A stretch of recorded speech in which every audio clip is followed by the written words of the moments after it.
Bendiciones a los santos de las iglesias en Centro Llano y en toda Venezuela. Seguimos avanzando entonces en este entrenamiento para el liderazgo que Dios está usando y seguirá usando para el perfeccionamiento de todos los santos en el ministerio de la palabra para la edificación del cuerpo de Cristo. Entonces, bueno, avanzamos con esta lección número 16 de Fundamentos de la Fe Cristiana, el tomo 2, Salvación Orgánica, parte 3. Como dije, lección 16. Y bueno, damos gracias a Dios porque hasta ahora el Señor ha avanzado pues en este tema para ir aclarando muchas cosas que quizás no estaban muy completas en nosotros, pero ahí van a quedar para que nosotros estemos rumiando constantemente hasta tener una luz clara, entendimiento claro. Mientras más perfecto sea el entendimiento en nuestros corazones, más perfecto será nuestro vivir también para el Señor. Bien, entonces en la lección número 14 el Señor trató 2 puntos de la salvación orgánica, que fue la regeneración y la reconciliación. Y en la lección 15 trató 2 puntos también importantes y relevantes, que es la justificación y la santificación.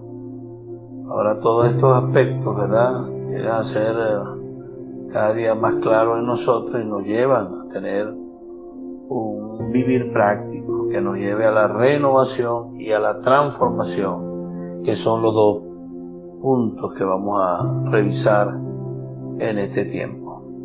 Bien, amados hermanos, ahí tenemos como base bíblica Romanos 12, 1, 2, 1 Corintios 15, 50 al 52. Y avanzamos entonces en este tema, amados hermanos. Quisiera leer en varias versiones Romanos 12, 1, 2 y en las otras versiones solamente el versículo 2.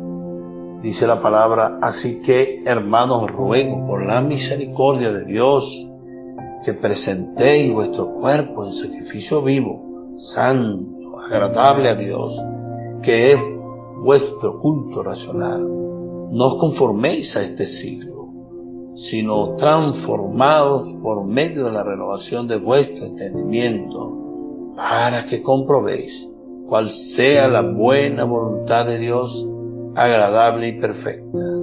Esta es la versión Reina Valera 1960, la que conocemos.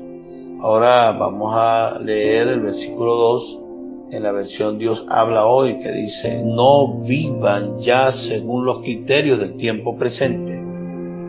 Al contrario, cambien su manera de pensar para que así cambien su manera de vivir y lleguen a conocer la voluntad de Dios, es decir, lo que es bueno, lo que es grato y lo que es perfecto.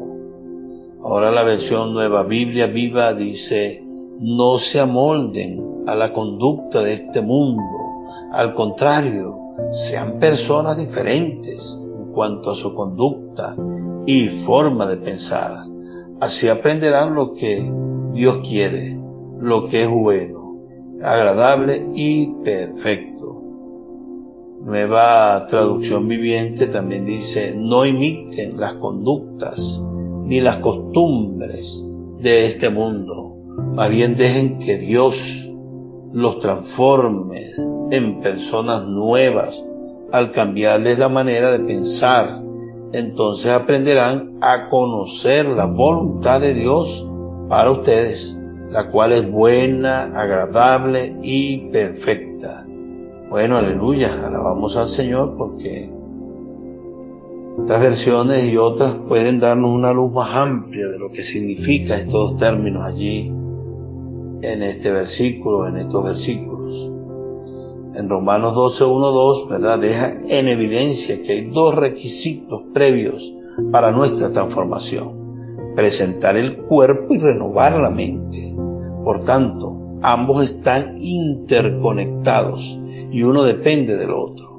Así como la santificación mencionada en el capítulo anterior, la transformación es un proceso y es gradual. Bien, vamos a mostrar pues este entendimiento. Comencemos por la renovación. Bien, yo quisiera hablar un poquito de la renovación en su término original del griego. La renovación en el griego, la palabra griega allí es anakenosis. Tiene su origen en el vocablo latino renovatio. El término está asociado a la acción y efecto de renovar, volver algo a su primer estado, dejarlo como nuevo, restablecer algo que se había interrumpido, sustituir una cosa vieja por otra nueva de la misma clase, reemplazar algo. Importante, amados hermanos, ¿verdad?, que este concepto o etimología de renovación muestra lo que la palabra dice, especialmente en Génesis, capítulo 1, 26-27, que fuimos hechos a la imagen y semejanza de Dios para el propósito de gobernar y sojuzgar la tierra. Pero evidentemente por la caída el hombre se fue transmutado a la carne, precisamente allí en su alma, su mente especialmente fue sitiada por el enemigo y tomó una forma, una forma distinta. Tuvo una transformación pero completamente contraria a Dios. Y lo que Dios quiere no es quitar lo que Él puso en su estado original cuando nos creó, no. Es quitar lo que impide que el hombre llegue a ser lo que en realidad era el plan original de Dios. Y esto es posible en Cristo Jesús.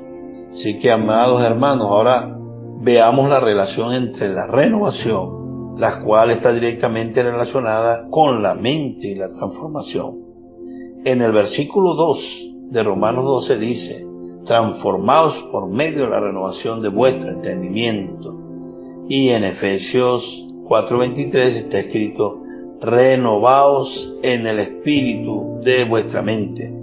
Estos dos versículos confirman que existe una fuerte relación entre la renovación de la mente y la transformación.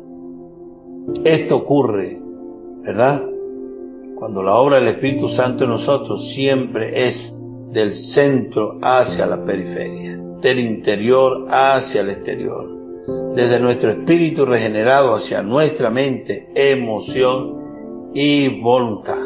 Entonces, esta transformación nuevamente ocurre desde adentro hacia afuera, amados hermanos. Por eso es tan necesario que la palabra penetre, derrumbando todo, tratando con todo lo que impide que lo que está en el espíritu pueda contener lo que está en el alma, hasta sencillamente expresarse en el cuerpo.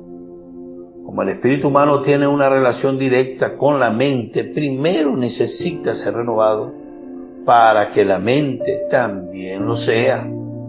El resultado será que el comportamiento externo del hombre también cambiará gradualmente.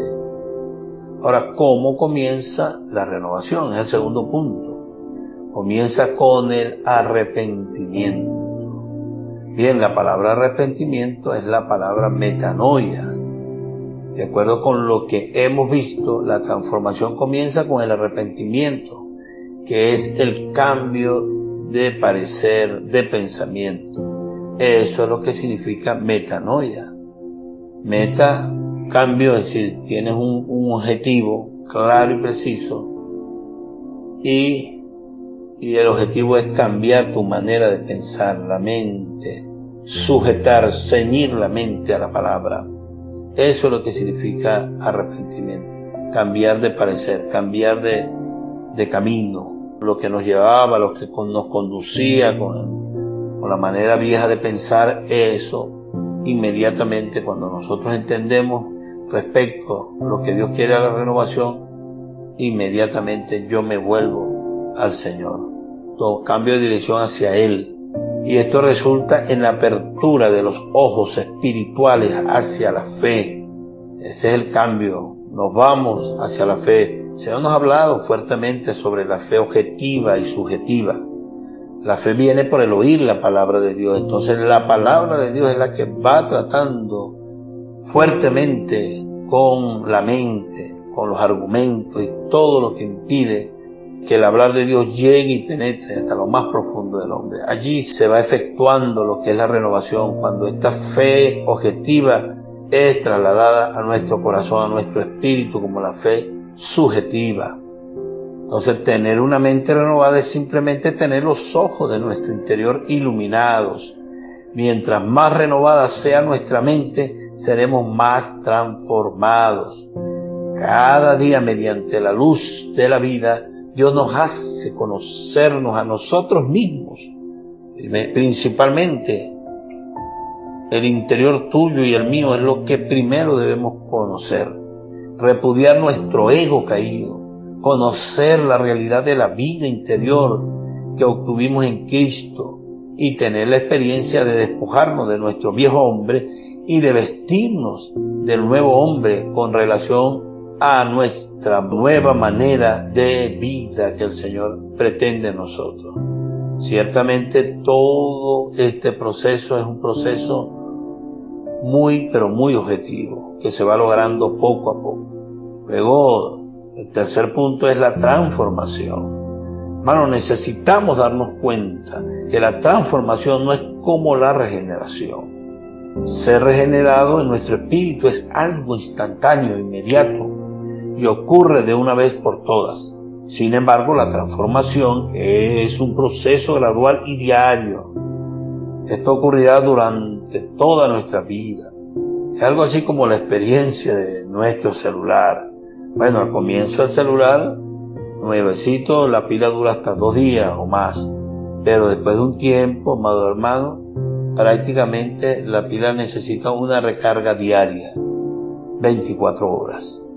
Y usted puede usarlo al máximo y le va a durar toda esa carga. E inmediatamente usted hace una carga para el siguiente día. La vida con Dios, amados hermanos, como es algo gradual y diario, usted necesita entender que usted recibe o necesita recibir una recarga de Dios, de todo lo que Dios realmente quiere para usted con su palabra, el hablar actual, para que luego de esa recarga muy temprano le sirva a usted para todo el día en el uso de poder ser útil para el Señor en todo lo que Él requiere de usted. Esa recarga le va a durar todo el día, pero no espere que esa recarga le dure 1 semana, 2 semanas, porque entonces va a andar todo el tiempo con la pila descargada. Entonces usted necesita tener una recarga diaria, gradual, para lograr este objetivo de Dios. En la naturaleza existe un ejemplo de transformación que nos puede ayudar a comprender mejor el proceso por el cual pasamos bajo la obra del Espíritu en nosotros. La transformación de una oruga en mariposa. Después de cierto tiempo de vida, la oruga teje alrededor de sí misma un capullo en el cual entra y sufre el proceso de la transformación. Bien, en ese tiempo, esta pasa por una metamorfosis. Amén. El término metamorfosis en español viene de la misma raíz griega que el verbo transformar en Romanos 12:2. Por consiguiente, la transformación que el Espíritu opera en nosotros es una metamorfosis, amado.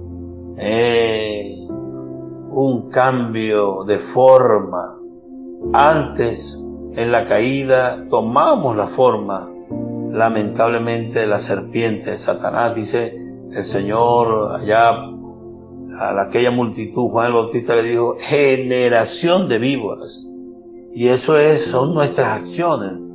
Cada vez que surge algo de la obra de la carne, nuestra manera y nuestra forma de reaccionar es como la del enemigo: rebelión, orgullo, pecado, desobediencia. Oh, aleluya, pero nosotros podemos ser transformados de pecadores caídos en hijos maduros de Dios que lo expresa. Fíjense usted que la metamorfosis de de una mariposa comienza con un gusano. ¿Y qué forma tiene un gusano? Bueno, la forma sencillamente de Satanás. Aunque no nos guste esa idea, recordemos, hermanos, que así era nuestra forma antes de conocer al Señor.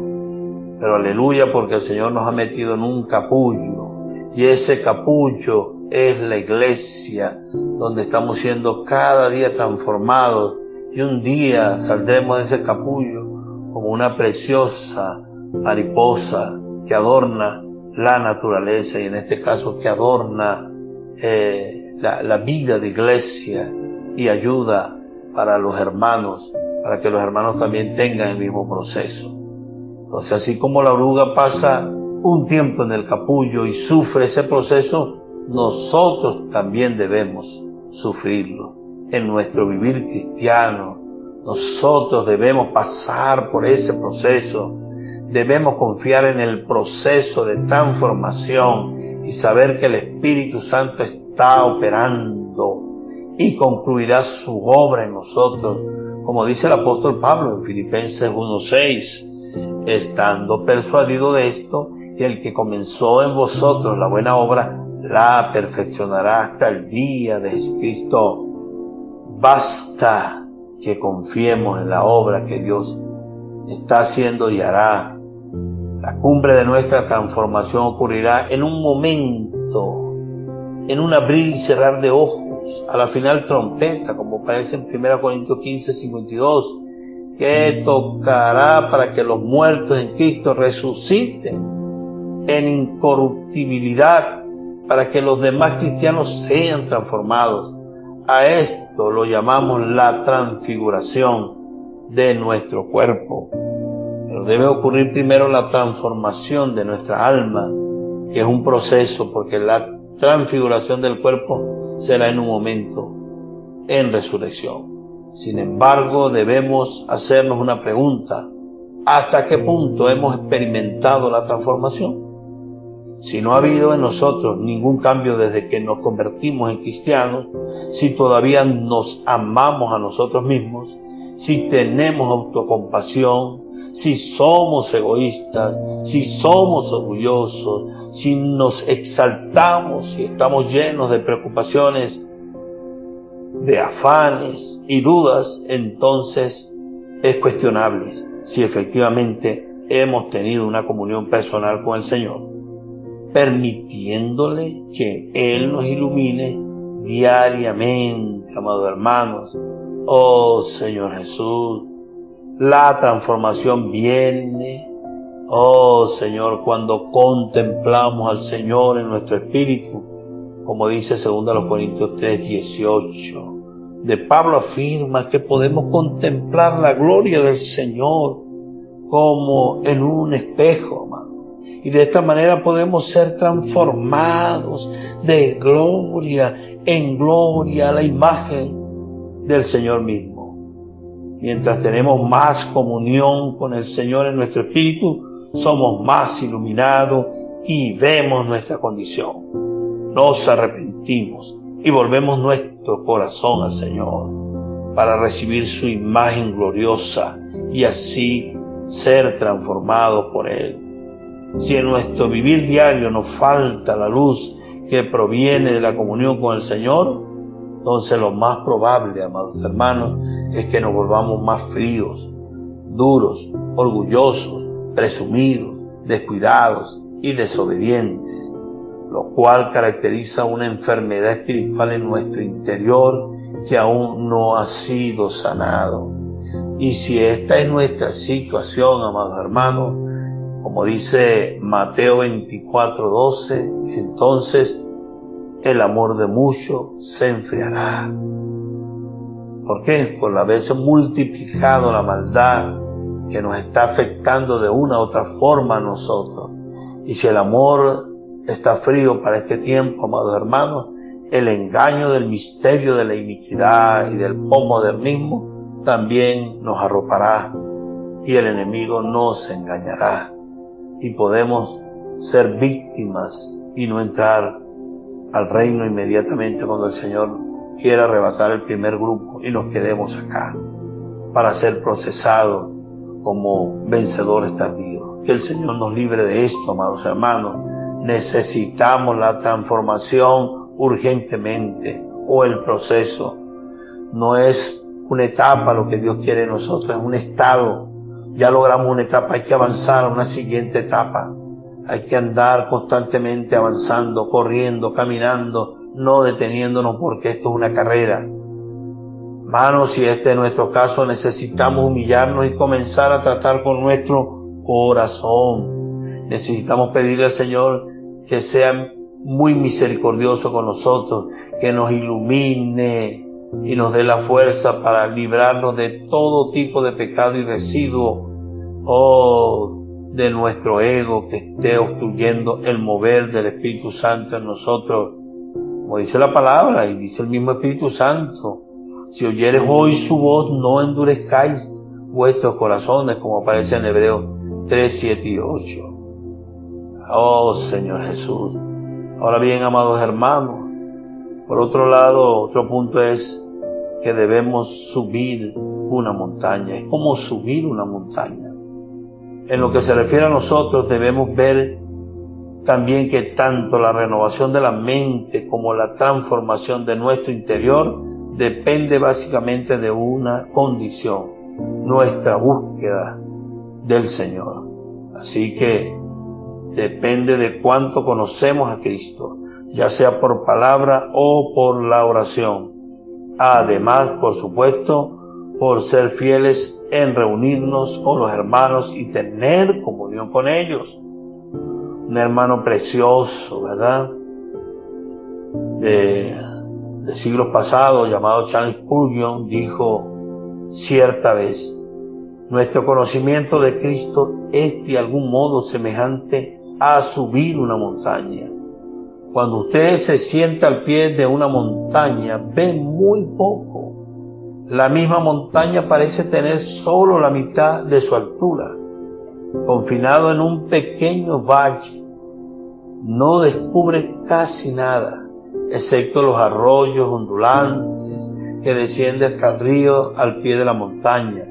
Suba hasta la primera colina y el valle se extenderá y se ampliará a sus pies. Suba un poco más y verá la tierra alrededor en un alcance de 6 u 8 kilómetros y se deleitará con el panorama tan grande. Suba aún más y la vista se ampliará hasta que al final llega a la cumbre y mira hacia el este, hacia el oeste, hacia el norte, hacia el sur, y ve casi toda aquella región delante de sí mismo, como el Señor dijo en Deuteronomio 34, 1 al 3. Tal vez haya otras montañas a lo lejos, ¿verdad? Una ciudad un poco más lejana, un río brillante del otro lado, y así sucesivamente. Todas estas cosas le encantan y agradan, que dices: no me imaginaba que se podía ver tanto desde la altura. Igualmente, la vida cristiana sigue este mismo orden, este mismo principio. Cuando inicialmente creemos en el Señor Jesús, vemos poco de Él. Mientras más subimos en el conocimiento íntimo y personal sobre Él, descubrimos mucho más sobre la belleza de Cristo. Sin embargo, ¿qué alcanzó? ¿O quién alcanzó la cima? ¿Quién conoce toda la altura y la profundidad del amor de Cristo que excede todo conocimiento? Como aparece en Efesios 3:19, el apóstol en su vejez, con el cabello gris, sufriendo en una prisión en Roma, pudo decir con mucho más énfasis de lo que nosotros podemos hacerlo: sea quien he creído. 2 Timoteo 1:12. Cada experiencia del apóstol fue como subir una montaña. Cada prueba es semejante a ascender a otra cima, y su muerte aún se parecía alcanzar la cumbre de la montaña. Desde allí él podía ver la fidelidad y el amor de aquel a quien él había rendido su alma. Amados hermanos, suban a lo más alto momento que puedan en el monte de la comunión con el Señor. Aleluya. Le dejamos nuestras consideraciones, amados hermanos, allí en Juan 8:12, Génesis 13, 14 al 18, 1 Corintios 15, 51 al 54. Y veamos, preguntémonos, amados hermanos, en nuestro interior, ¿qué relación entonces hay entre la renovación de la mente y la transformación? Yo debo poner de mi parte, haciendo estas preguntas y llevándolas precisamente a nuestra práctica. Y otra pregunta podría ser, ¿cuál es la diferencia entre la regeneración y la transformación? Recuerde que una es inmediata y otra es un proceso gradual. Ve a ver quién es una y quién es otra. Aquí, de manera muy interna, usted mismo pregúntese, ¿hay alguna enfermedad espiritual en mi interior que aún no haya sido sanada? Revise eso con el Señor. ¿Cuál? Y trate eso. Otra pregunta es, ¿en qué parte de la montaña estoy hoy? ¿Cuánto de Cristo he visto y experimentado? Ahí está Juan capítulo 1, nos sirve como ayuda, versículos 1 al 4. Hable sobre qué alcanzó, hermano, y cuánto le falta aún alcanzar por medio de su comunión personal con el Señor. Busque un compañero y ore para que Dios le ayude, amados hermanos, madre hermana, a tener esa experiencia y esa iluminación de ir en pro de ese deseo del Señor. Ore con otro hermano para que Él le apoye en esta intención de su corazón de buscar más y más del Señor. Señor, gracias por tu palabra y alabamos por habernos hablado, abierto tu corazón. Queremos poner nuestro corazón para tener esta experiencia de renovación y transformación.